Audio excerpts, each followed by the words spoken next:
자, 일단원보다는 조금 이게 약간 지리스럽고요. 그 다음에 어떤 뭐 원인과 결과를 따지는 건 별로 없고, 그냥 여러분들이 그냥 잘 정리해서 그냥 외우면 되는 부분이에요. 공부하기에는 조금 수월할 거예요.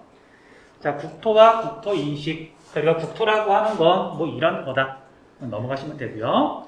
일단 국토인식은 우리가 살아가는 이 땅을 어떠한 관점으로 바라보느냐. 이제 우리가 1학년 때 배웠던 내용하고 살짝 연결을 시키자면, 인간이 자연을 함부로라기보다는 인간을 위해서 자연을 뭐 어쨌든 이용할 수 있으면 마음대로 이용해도 된다. 그러니까 인간이 더 우위에 있다. 그렇게 바라볼 수도 있고요. 그 다음 반대로 환경이 오염되면, 환경이 파괴되면 인간이 피해를 입으니까 자연도 당연히 생각해야 되는 거 아니냐라고 생각할 수도 있고, 뭐 다르게 볼 수도 있고요. 그래서 우리가 국토를 어떻게 바라보느냐는 시대에 따라서 조금 달라져 왔어요. 그거에 대해서 간단하게 살펴볼 거고요. 그 다음에 국토를 바라보는 그런 인식 관점은 지도나 지리책 그런 곳에 당연히 반영되어 있거든요. 어떻게 나타나 있는지 그거 살펴볼게요. 자, 제일 먼저 해야 되는 건 풍수지리. 풍수지리. 잠시만요. 풍수지리. 자, 우리가 풍수지리라는 말 한 번씩은 다 들어봤죠. 참고로 선생님이 지리교육과를 나왔잖아요.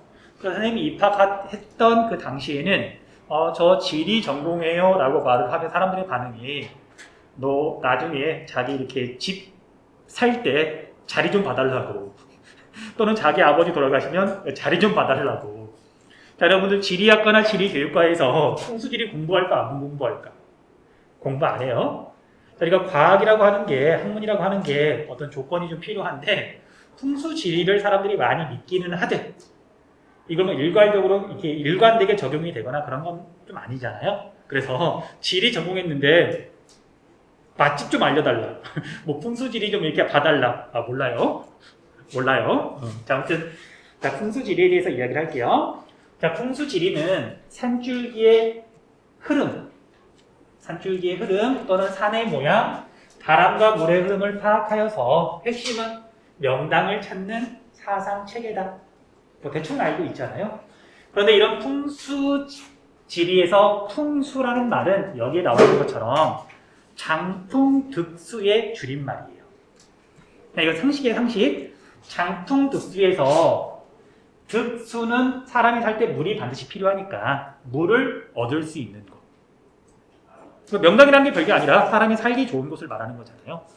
그 다음에 장풍은 이 장자가 장벽할 때 장이에요. 무언가를 막는다는 거야. 자, 바람이 너무 강하거나 또는 찬바람이 막 불어 들어와요. 그럼 사람이 살기 힘들잖아. 그런 바람을 막을 수 있고 물을 구할 수 있는 곳이 따지고 보면 명당이지 않느냐. 그걸 줄여서 풍수라고 하는 거예요. 넘어갈게요. 자, 이런 풍수지리 사상이 발달하게 된 배경을 보면은 지모사삼이라고 되어 있는데, 땅 지자에 어머니 모자. 그러니까 땅에서 식물도 자라고 뭐 동물도 살고 사람도 살아가고 땅은 모든 걸 키우는 어머니다. 우리의 전통 사상이라 그러더라고요. 원래 우리나라 사람들이 생각했던 땅을 어머니처럼 여기는 거. 그건 우리나라뿐만 아니라 과거의 뭐 원시인들 꽤 많이 그랬겠죠. 그런 사상이고요. 그 다음 음양 오행설은 또 이것도 대충 뭔 줄 알죠? 음과 양이 있고 뭐 이게 월화수목 뭔가 이게 이게 돌아간다 그런 뜻이잖아요. 그러게 중국에서 들어와서 이것들이 조합돼서 풍수지리가 만들어졌다. 그러니까 풍수지리는 우리나라만 있는 게 아니라요, 중국이나 일본도 있거든요. 근데 조금씩 다르다 그러더라고요. 당연히 나라마다 자연 환경이 다르니까. 아무튼 그래서 우리 환경에 맞게 체계화되었다. 그 다음 영양은, 정확한 용어는 뭐 우리가 굳이 몰라도 상관없는데, 살아있는 사람들을 위한 풍수가 있어요. 그걸 양택이라고 불러요. 양택. 그 다음에 우리가 음택은 음양, 빛과 그림자잖아요. 그래서 음택은 죽은 사람들의 맷자리 같은 걸 찾는 풍수를 음택풍수라고 한다. 그러니까 살아있는 사람만 생각하는 게 아니라 우리는 조상을 되게 중요하게 생각하는 어떤 그런 문화권이잖아요. 조상을 잘 모셔야 된다. 이제 그런 것들이랑 결합이 되어 있는 거죠. 넘어가시면 되고요. 그 다음에 비보풍수는 자, 우리가 일상생활에서 이 비자는 잘 안 쓰는 한자라서 뭐 예를 들기도 좀 애매한데 둘 다 돕는다는 뜻이에요. 돕는다.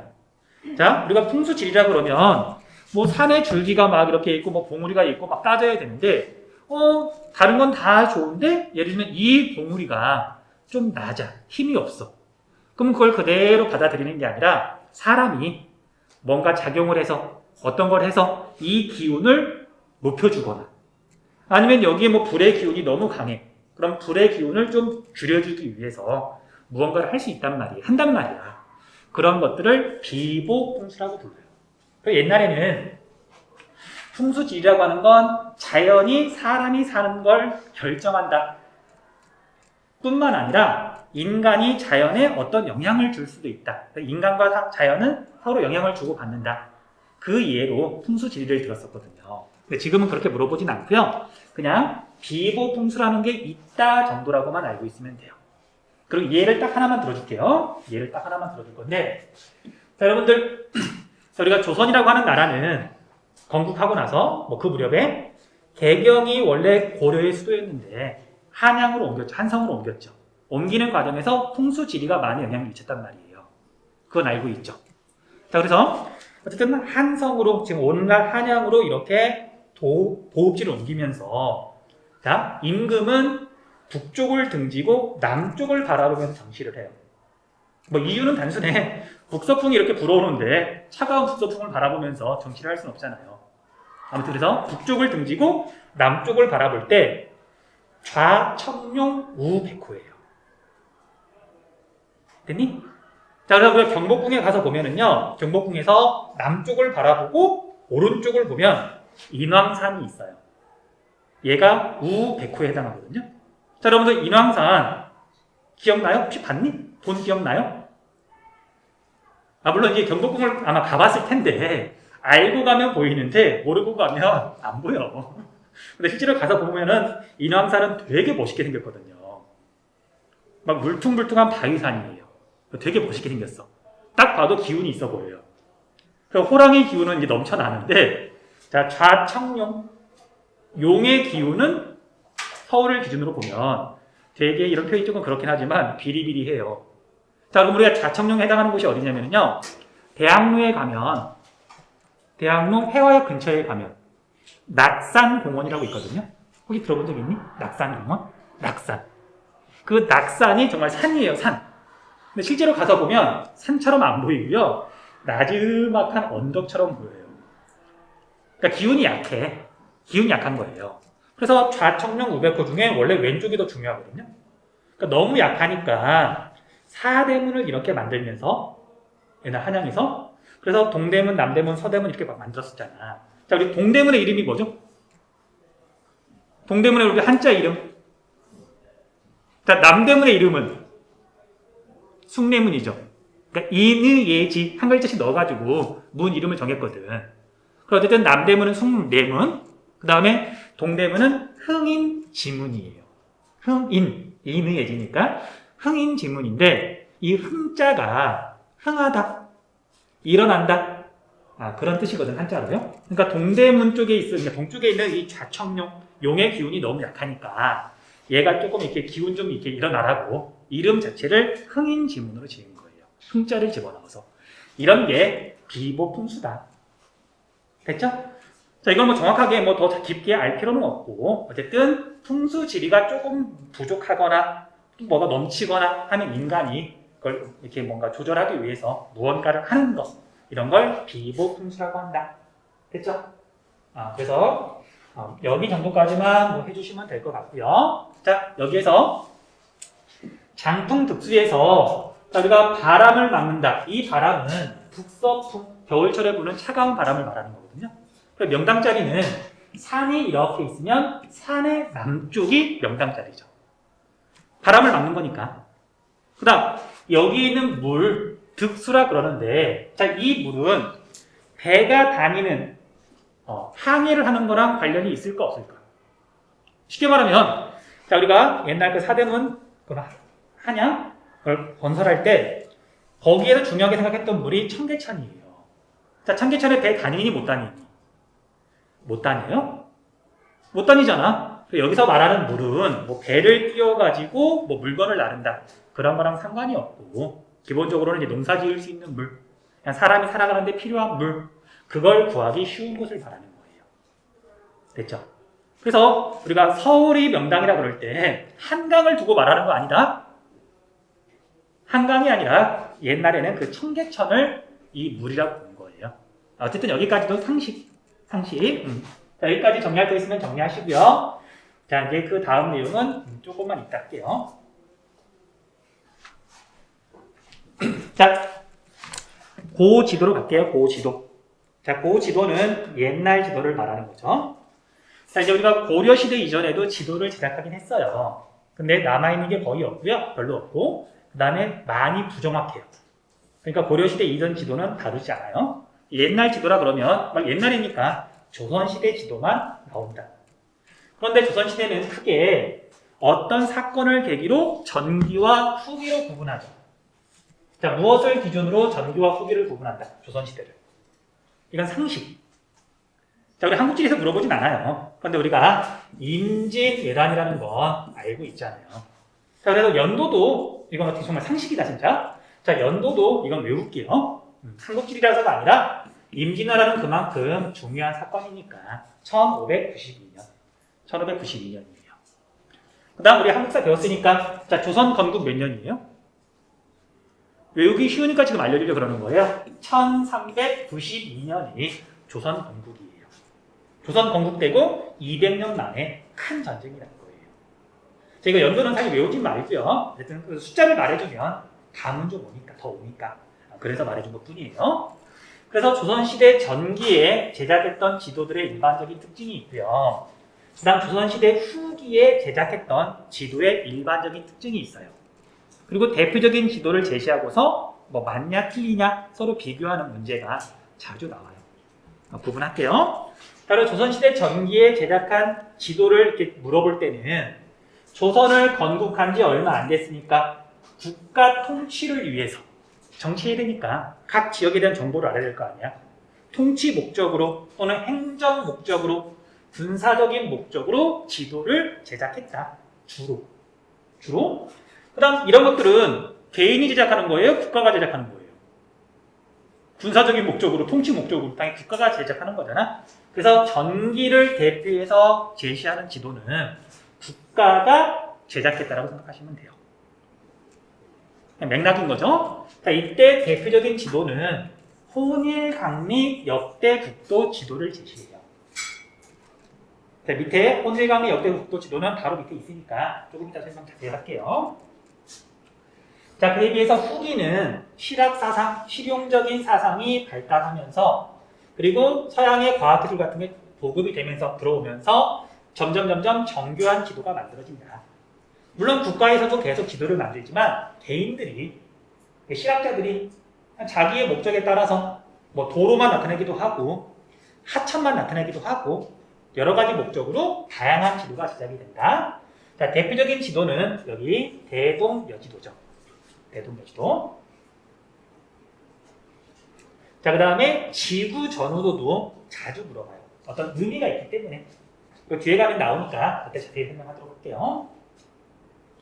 자, 이렇게 구분하시면 돼요. 자, 여기는 포인트가 실학사상, 여기는 국가가 통치 목적으로 무언가를 했다. 그렇게 하시면 돼요. 자, 우리 주요 지도 혼일강리 역대 국도 지도 볼게요. 혼일강리 역대 국도 지도. 자, 얘는 서술용으로 쓰라는 뭐 그런 문제는 내진 않을게요. 근데 이거 이름이 워낙 독특해서 입에 막 부르다 보면 저절로도 붙고요. 이거 헷갈리는 친구는 없더라고요. 혼일강리 역대 국도 지도. 자, 의미는 우리나라에 현재 남아있는, 현재 존재하는 가장 오래된 세계지도. 우리나라 사람이 제작한 세계지도 가운데 제일 오래된 거다. 남아있는 것 중에. 자, 연도는 1402년인데요. 조선 건국 아까 1392년이었죠. 정말 조선 극초반에 만든 거예요. 극초반에. 자, 그래서 국가에서 주도해서 제작했고요. 자, 실제로는 자, 조선을 건국했잖아. 이게 조선이거든요. 물론 좀 이따 다시 한번 설명할 거야. 그래서 조선이 건국되고 나서 임금 입장에서는 내가 새로운 나라를 이렇게 세웠다는 거, 그걸 누구한테 알려줘야 돼. 누구한테? 중국 애들한테. 당신 당연히 중국이 임금의 나라, 큰 나라 그런 존재였으니까. 그래서 고려 말고 조선이 생겼어요 라고 알려주기 위해서 당시에 중국에 있던 세계 지도에다가 조선을 이렇게 합성해서 만든 세계 지도라 그러더라고요. 됐어요? 그냥 그런 의미가 있어. 아무튼 얘가 1402년 조선 전기에 국가에서 만들었다. 체크해 주시면 돼요.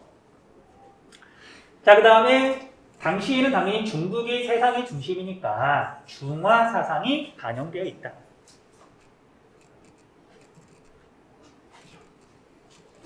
자, 그 증거는 중국이 굉장히 크게 그려져 있고요. 지도의 중심에 중국이 있어요. 중국이 세상의 중심이다. 중화 사상이잖아. 넘어갈게요. 자, 그런데 중화 사상뿐만 아니라 주체적인 인식이 드러나 있다. 자, 중국한테 우리나라가 조선이 세워졌다는 걸 알리기 위해서 만든 건데, 근데 당시 우리나라 사람들은 중국만큼은 아니지만 일본하고 비교하면 조선은 문명화되어 있고 문명국이고 더 발달해 있고 더 예의 범절을 잘 지키고 어떤 자부심 같은 게 있었잖아. 중국만큼은 아니지만. 그래서 다른 나라보다 조선이 더 크게 그려져 있다. 주체적이다. 중국만큼은 아니지만. 그래서 조선을 상대적으로 크게 표현한 걸 보고서 그걸 알 수가 있는 거죠. 계속 나갈게요. 그 다음에 일본, 인도, 아라비아 반도, 유럽, 아프리카까지 표현이 되어 있는데 여기에 없는 게 있어요. 자, 1402년, 1392년, 그 다음에 임진왜란 1592년, 그 중간에 1492년도 외워두세요. 외운다기보다는 이것도 상식이야. 자, 1492년 굉장히 중요한 사건이 있었는데 전 세계적으로 콜럼버스가 아메리카에 처음 도착한 게 1492년이에요. 그래서 우리가 끝자리가 92로 끝나잖아. 1392, 1492, 1592 됐죠? 그래서 조선 건국, 콜럼버스, 임진왜란 그렇게 외워두기 편하잖아. 알아두면 좋다고요. 자, 그래서 1492년에 콜럼버스가 아메리카에 처음 도착했고, 그런데 혼일강리 역대 국토지도를 제작한 건 1402년이에요. 자, 여기에 아메리카 있을까 없을까? 없죠? 오세아니아 없어요? 이걸 다른 말로 표현하면 유럽과 아시아와 아프리카는 서로 이렇게 연결이 되어 있어요. 땅덩이로. 서로 알고 있었어. 원래 사람들이 살고 있고 알고 있던 대륙을 옛 국자를 써서 구대륙이라고 불러요. 그럼 그 외에 여기 아메리카, 남아메리카, 북아메리카, 여기 오세아니아 얘네들을 묶어서 새로운 대륙, 신대륙이라고 부르잖아요. 자, 그러면 여기 혼일강리 역대 국토 지도에는 신대륙은 없다. 뭐 그렇게만 알고 있으면 되는 거죠. 지도를 보고 이제 조금만 더 설명을 할게요.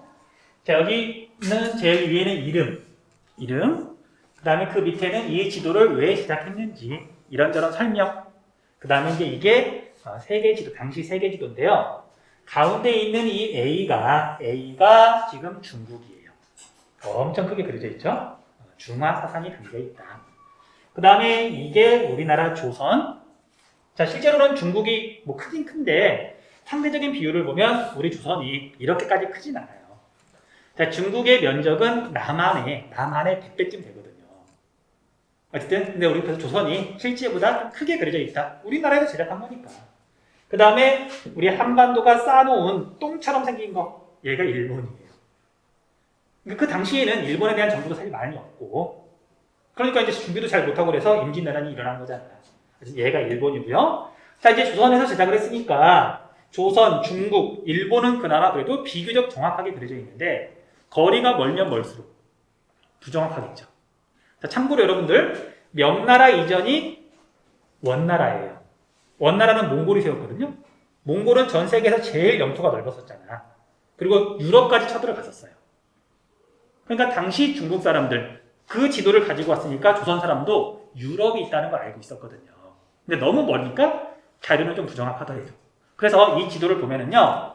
자, 여러분들 교재가 좀 작아가지고 잘 안 보일 텐데 정확하게 구분할 필요는 없어요. 유럽 분명히 있다. 여기 부분이 지금 유럽이에요. 여기가 지중해고 여기가 이탈리아고 여기가 이제 에스파냐고 있긴 있는데 자 그래서 여기가 유럽이다. 정확하게 알 필요는 없지만 유럽이 있긴 있다. 그다음 유럽 밑에 이렇게 뾰족 튀어나와 있는 대륙이 아프리카예요. 얘 아프리카. 그 다음에 아프리카 여기 동쪽에 보면 아라비아 반도가 이제 세계 지도를 보면 있는데 아라비아 반도고요. 얘가 인도라고 하는데 이걸 구분하는 문제는 나오진 않아요. 그냥 크게 유럽과 아프리카가 있다. 땅덩이가 연결되어 있고 당시에도 알고는 있었으니까. 아메리카는 없다. 그 정도만 구분하시면 돼요. 자, 정리할 시간 줄 테니까 자, 조금만 있다가 이제 다음으로 넘어갈게요. 자, 여러분들 여기까지가 이제 물어볼 가능성이 있는 내용이고요. 지금 설명하는 건 이제 안 물어보니까 듣고 이건 잊어버리세요.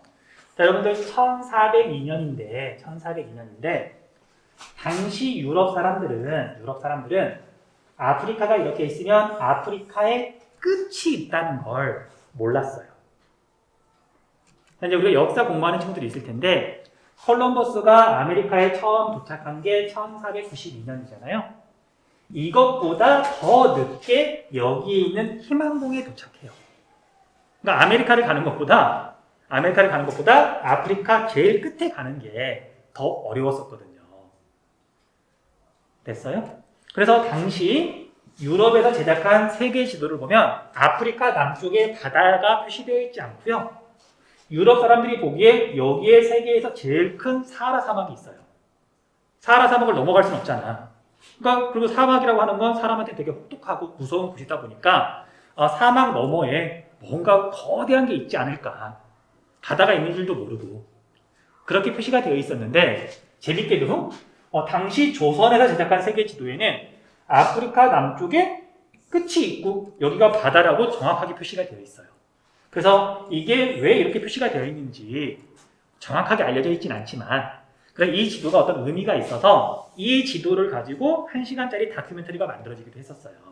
궁금한 사람은 한번 찾아보세요. 혹시 궁금한 사람은 역사에 관심 많고 그런 친구들은 자, 아무튼 유럽 사람들이 사하라 사막을 넘어가는 건 굉장히 최근의 일이다. 지금도 어떤 과학기술의 힘을 빌리지 않으면 사막 못 넘어가잖아요. 사하라 사막이 워낙 크다 보니까. 넘어갈게요. 자, 그 다음에 페이지 넘겨서 천하도 볼게요. 천하도. 자, 천하도는 정말 그냥 외우셔야 돼요. 빠르게 정리할게요. 자, 천하도는 이름을 보면 천하, 하늘 아래를 그린 지도, 세계 지도예요. 세계 지도. 당시에 제작한 세계 지도다. 자, 특징, 조선시대 중기 이후에, 중기라는 거, 자, 절대적인 어떤 시간이 중요한 게 아니라요, 호넬강리 역대 국도지도하고 비교하면 얘가 나중에 제작했다. 그것만 비교하시면 돼요. 그 다음에 얘는 지도 뭐 어떤 특정한 거 한 개만 말하는 게 아니라 당시에 민간에서 그냥 백성들이 어떤 약간 흥미 중심으로 제작한 세계 지도 여러 종류를 그냥 묶어서 천하도라고 불러요. 대동여 지도 하나가 있는 거고 호넬강리 역대국도 지도 그거 하나가 있는 건데 얘는 그냥 여러 가지 비슷한 종류의 세계 지도를 묶어서 천하도라고 한다. 넘어갈게요.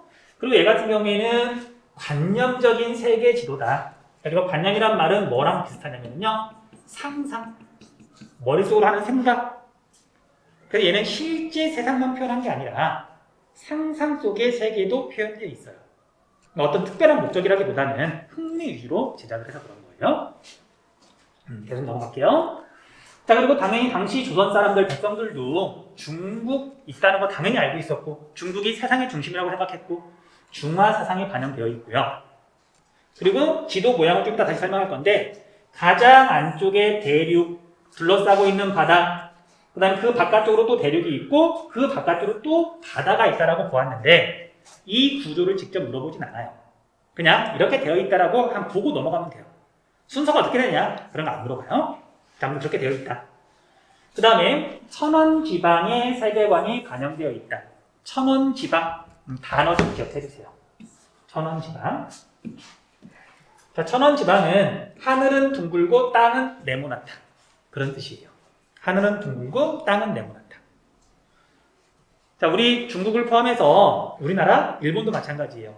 동양의 전통적인 세계관은 하늘은 둥글고 땅은 네모나다고 보았거든요.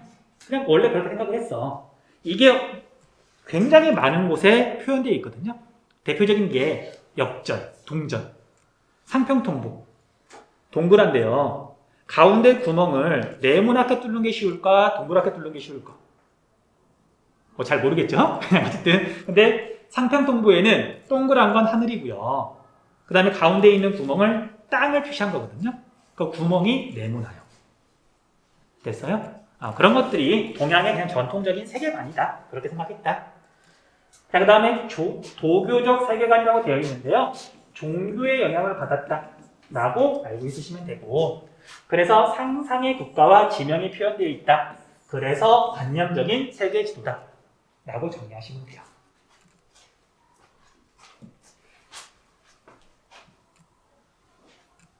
자, 이제 지도 보고 조금만 더 설명할게요. 자, 꼭 책 하나만 본 건 아닐 텐데 도교의 세계관이 담겨있는 책 중에 산해경이라고 하는 책이 있어요. 책 제목이거든요. 자, 어떻게 생각하시면 되냐면요. 서양으로 치면 걸리버 여행기. 항해를 나가가지고 풍우를 만나서 뭔가 이렇게 막 헤매다가 어디에 도착했더니 거인들만 막 살고 있고, 탈출했더니 또 갔더니 어디는 막 소인들만 살고 있고, 그 뒤로도 여러 나라가 계속 나오거든요. 뭐 이제 그런 식으로 산해경에는 머리가 셋 달린 사람들만 사는 나라, 온몸이 막 털로 뒤덮인 사람들만 사는 나라, 또는 여자들만 사는 나라, 또는 뭐 눈이 하나만 있는 사람들이 사는 나라, 그런 나라들이 이게 표현되어 있어요.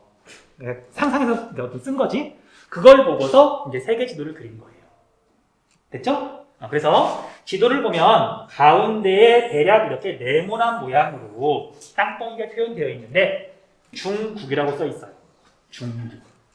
그 다음에 여기가 약간 튀어나와 있는데 여기 부분이 조선이고요. 당연히 일본도 당시 임진왜란 끝난 뒤니까 백성들도 일본 알고 있었거든요. 그래서 중국, 우리나라, 일본 정도는 네모나게 이렇게 표현이 되어 있다. 실제 세상이에요. 그런데 여기를 둘러싸고 있는 이 바다나 내해라고 표현한 거고요. 그 주변으로 이렇게 동그란 대륙이 있을 거라고 상상한 건데 이건 정말 상상의 세계인 거예요. 그 너머에 있는 또 이 바다도 당연히 상상의 바다인 거고요. 됐죠? 그래서 실제 세상과 상상의 세계를 표현했는데 어쨌든 관념적인 세상이 표현되어 있으니까 우리 교재에는 그렇게 정리가 되어 있는 거예요. 됐죠? 여기까지 천하도 설명 끝, 정리 끝. 잠깐 정리하시고 하실게요. 대동여지도 볼게요. 대동여지도. 자, 이름은 다 들어봤죠? 누가 만들었는지도 잘 알죠? 그리고 작년에 내가 이야기를 한 반도 있을 텐데 지리교육과에 입학했더니 너는 정말 지리를 할 운명을 타고났다면서 선배들이 뭐 농담 삼아 한 말인데 평생 지리를 하면서 밥을 먹고 살 줄은 몰랐어요. 아무튼 이것도 인연이라면 인연이니까. 자, 대동여지도는 실학자인 김정호가 조선시대 후기까지 축적된 그러니까 당시에 이렇게 알고 있던 지리 정보나 지도를 활용해가지고 집대성하여 제작하였다라고 여러분들 정확하게 알고 있으셔야 돼요. 그러니까 무슨 소리냐면 여러분들 초등학교 때나 중학교 때 이렇게 배운 친구들 있을 거야. 김정호가 제작했다. 전국을 돌아다니면서 직접 제작했다. 맞다 틀리다? 틀리다. 개인이 할 수 없는 일이에요. 그래서 지금은 이렇게 바뀐 거거든, 공식적으로. 김정호라는 사람이 좀 불분명해. 어떤 사람이었는지 정확하게 기록도 남아있지 않고요. 그런데 어쨌든 이런 강대한 지리 정보에 접근할 수 있는 권한이 있거나 그런 사람과 친했거나 그래서 이걸 갖다가 모아서 잘 정리한 그런 지도가 대동여지도예요. 한 사람이 만든 거 아니야? 그 다음 이제 이 지도의 특징이 굉장히 유명하죠. 왜 유명하냐면 정말 자세하고 정말 정확하니까. 그리고 이 지도를 갖다가 어쨌든 최종적으로 제일 완벽한 모양으로 만들어 놓으면요. 가로로 한 4m, 세로로 한 7m쯤 돼요. 자, 역시 감이 잘 안 오죠? 우리 교실 반절만 해요. 지도가 진짜 엄청 커요. 되게 자세한 지도잖아. 됐어요? 자, 아무튼 이게 대동여지도인데 이제 얘가 의미가 있는 건 목판본으로 만들었대요. 목판본, 우리 파나 나무에다가 지도를 새겼어. 그래서 지도를 이렇게 손으로 그리는 게 아니라 파나처럼 찍어내면 되는 거예요. 그리고 지도라고 하는 게 대량 생산, 똑같은 게 여러 개가 있어야 활용하는 거고 사람들이 널리 이용하는 거잖아. 그래서 얘가 최초의 목판본 지도예요. 그래서 의미가 있다. 목판본이어서 대량 생산이 가능하다. 체크하시고요. 자, 그 다음에 가로로 4m, 세로로 7m 요만한 지도를 어떻게 들고 다니지? 둘둘 말아서 질질 끌고. 그건 아니죠. 그래서 이걸 이렇게 가로 방향으로 잘랐어요. 그러니까 내가 가고자 하는 곳, 내가 사는 데는 여긴데 여기를 갈 거야. 그럼 2장만 들고 가면 되잖아요. 이해되죠? 다 들고 다닐 필요가 없으니까. 그리고 이제 이거 하나도 가로로 4m쯤 돼요. 너무 길죠? 그래서 만약에 이렇게 둘둘둘둘 말아가지고 지도를 볼 때마다 쫙 펼쳐서 본다. 내 팔 길이가 4m가 당연히 안 되니까 이렇게 보는 게 아니라 이 각각 하나는 이렇게 해서 접었어요. 필요한 부분만 이렇게 펼쳐서 보면 되는 거잖아요. 이게 팜플렛처럼. 됐죠? 자, 그걸 한자로 분첩절첩이라고 해요. 분첩절첩식으로 제작되어 있다. 분첩은 말 그대로 나누었다는 얘기, 잘랐다는 얘기, 절첩은 접었다는 얘기예요. 그래서 지도가 되게 크고 자세한데도 불구하고 휴대할 수 있고 그걸 다시 펼쳐보기에 편하다. 그런 특징이 있다. 넘어갈게요. 자, 그 다음에 지도 중에서는, 우리나라 지도 중에서는 처음으로 지도표라는 걸 만들었어요. 지도표. 자, 그게 지도표가 별건 아니고요. 이제 우리가 오늘날 지도를 보면 이런 기호가 뭘 뜻하는지 어딘가에 써있거든요. 자, 이건 뭘 의미하죠? 학교. 그 다음에 이건 혹시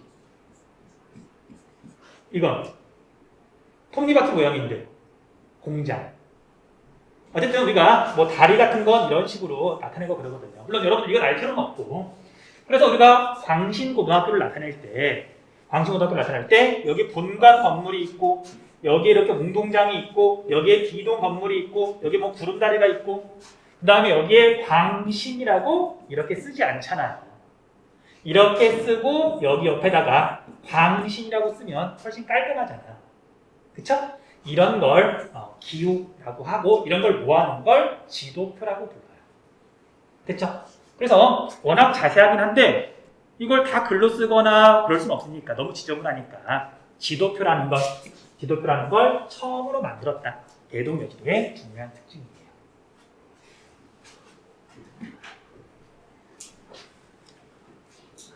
자, 그 다음에 자, 이제 여러분들 설명 보시고요. 나는 여기 이제 실제 지도를 보고 설명을 할게. 자, 대동여지도에서 이제 표시된 중요한 것들을 보면은요. 첫 번째, 도로가 표현되어 있어요. 사람이 다니는 교통로니까. 자, 근데 도로는 어떻게 표현되어 있냐면 이렇게 가는 직선으로 표현되어 있는 것들이 도로예요. 도로. 그런데 이제 여기에 보면 중간중간에 이런 게 이렇게 표시가 되어 있는데 이걸 뭐라고 부르냐면요. 방점이라고 불러요. 방점.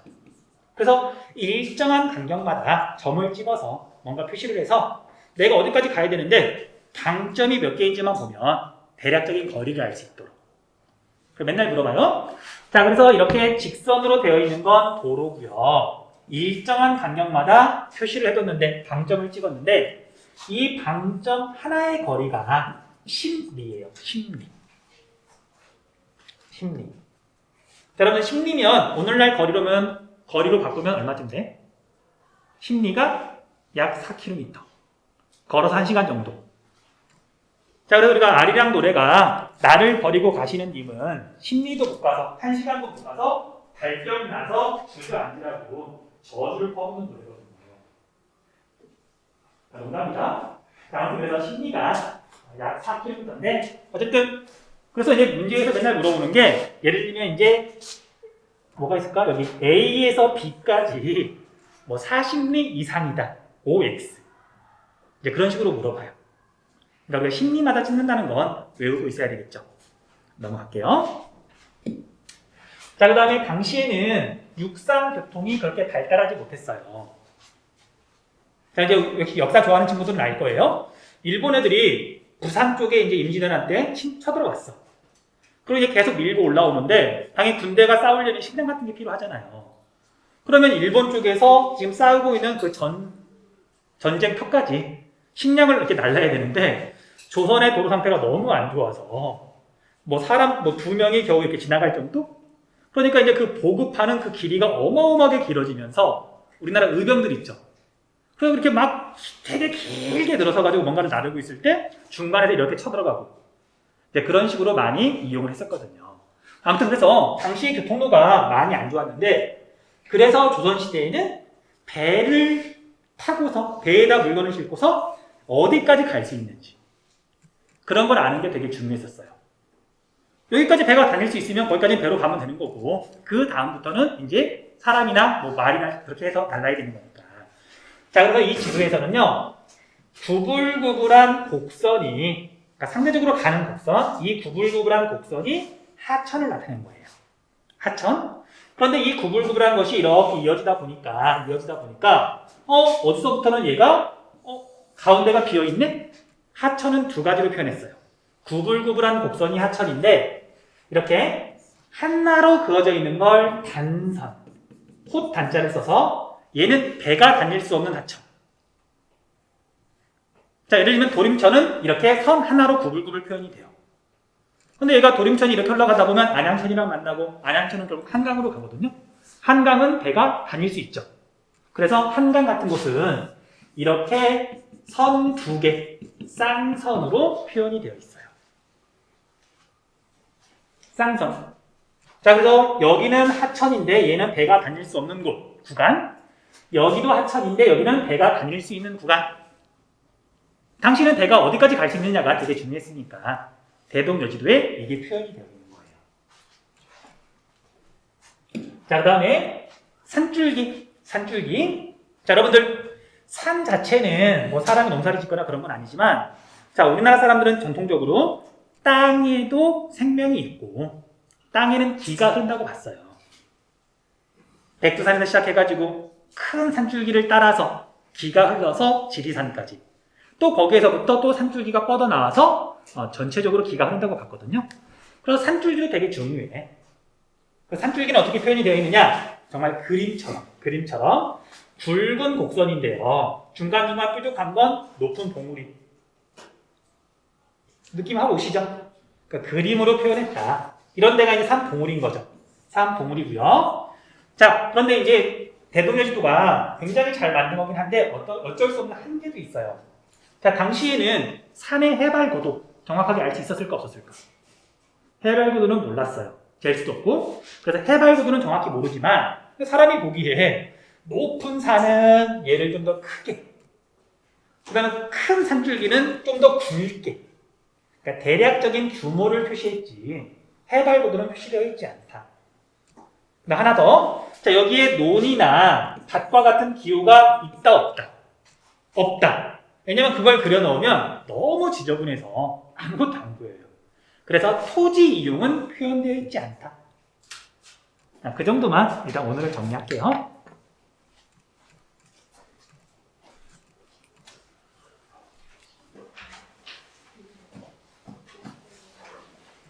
자, 우리가 내일이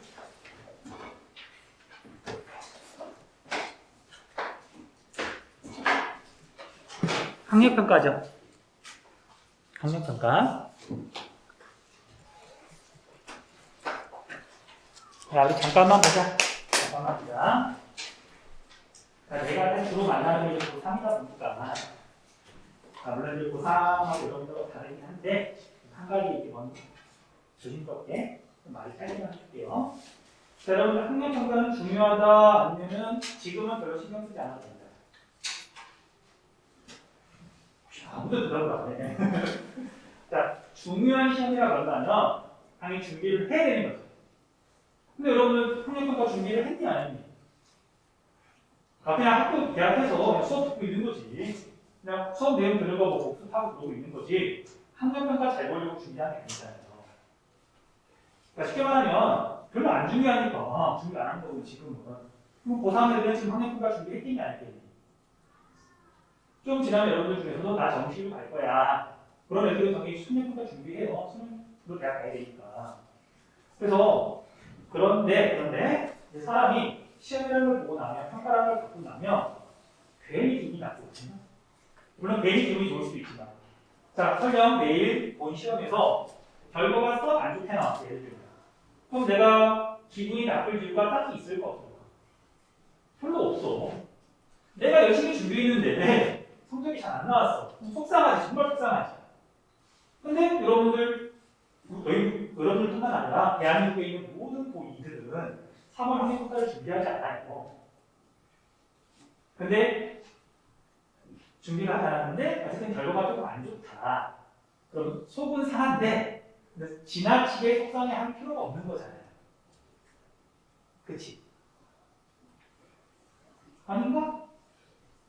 물론 여러분들이 내일 시험 잘 봤으면 좋겠어.